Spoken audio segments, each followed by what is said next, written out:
I think it's really important that we maintain high alert.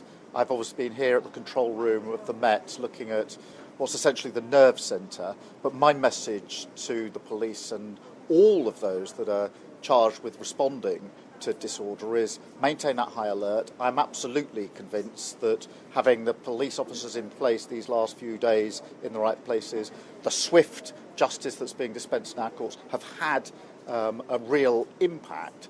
But we have to stay on high alert going into this weekend because we absolutely have to make sure that our communities are safe and secure and feel safe and secure.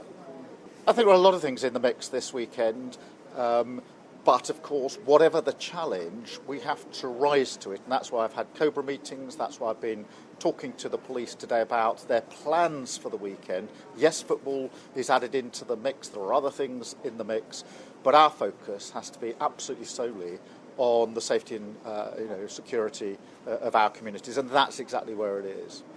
In relation to online and social media, the first thing I'd say is this is not a law-free zone.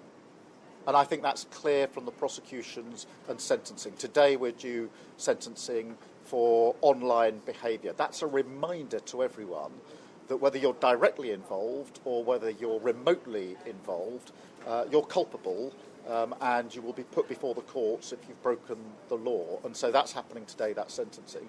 I do agree that we're going to have to look more broadly at social media after this disorder, but the focus at the moment has to be on dealing with the disorder and making sure that our communities are safe and secure.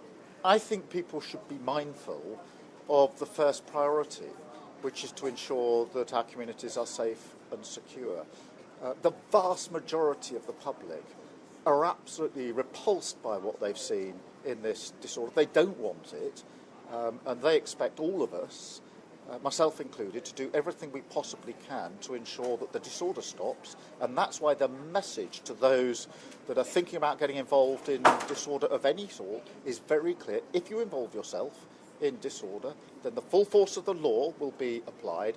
And the fact that we've seen this week people not just in court but being sentenced to significant terms of custody for their behaviour just a few days ago, I think is a very important message to anyone who's thinking of getting involved in the coming days.